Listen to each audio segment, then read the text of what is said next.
Hi everyone, it's Kevin Glenn here with IHS Property Management, and I also serve on the board of directors for BROA. Today we're going to talk about SB5060, which is asking all of us to register our rental units with the state. Again, I'm going to remind you, I'm not an attorney, I'm not an accountant. In no way does this constitute legal advice, or am I trying to interpret this. This is simply the information, and I'm going to give you a 40,000 foot view of this bill. And also, I will put in the descriptions below, I will put links to the actual bill. I'll put links to a video that shows you how to go in, quickly state your position on the bill, or testify, or submit a written testimony. That link is down below. So let's take a look at this. Begin this 40,000 foot view. It says that all rental housing units must be registered with the department every 2 years. Okay? A tenant occupies the rental unit, or the rental unit is made available or listed as a rental unit. So all of those, if it falls in that category, has to be registered every 2 years. All vacant housing units must be registered with the department every 2 years as well. So if they're vacant, they got to be registered. Monthly rental rates for the rental housing units under subsection 1A, which was what we just talked about, must be reported to the department at the time of registration. So in other words, they're saying you got to tell them how much you're going to rent that unit for. That needs to be in your registration. Sounds like they might be propping up rent control. I don't know. You make that decision.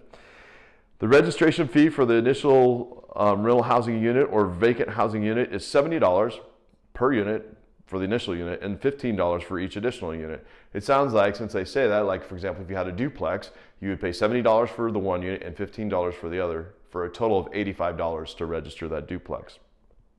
The current registration information for a housing unit or a vacant housing unit must be updated within 60 days after the sale is closed. So if you purchase a unit that you're going to rent, you have 60 days from the date it closes to have it registered or update that information.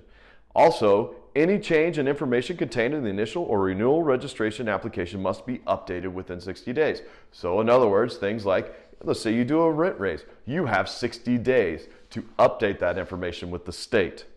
The department may deny or revoke a rental housing unit registration based on the failure to comply with subsection 4, which is that whole thing about you have 60 days to update any information you change, or if the property was sold, you have 60 days. And if you fail to do that, then you would be in violation of that section, and they could revoke your rental registration.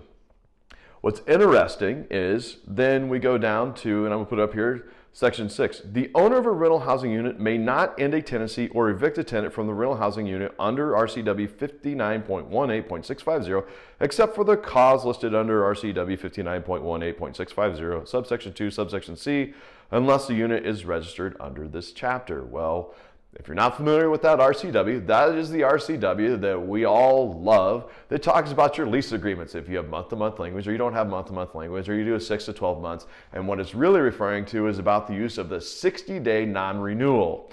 And if you fall into what we call the just cause, which is what it says right here, the cause is listed under RCW 59.18.650, subsection 2, subsection C, which is they are those 16 causes. If you failed, you would not be able to, let's say you didn't register your unit, you would not be able to use a 60-day non-renewal. You would have to use one of the just cause reasons on why you were going to evict somebody. Another loophole for some landlord to fall into, or property manager that didn't cross their T's, dot their I's, and fell into that trap. This next one, you decide what you want to do with it. The department may adopt any rules necessary to implement this chapter. May adopt any rules. You decide what that really means. But again, this is a 40,000 foot view of what's inside of this bill. Again, the description, I have a link directly to the bill so you can read it. I encourage you to do your own due diligence on this and take 5 minutes. Go at least state your position on this bill, whether you're pro, con, or other. And again, everybody have a great day.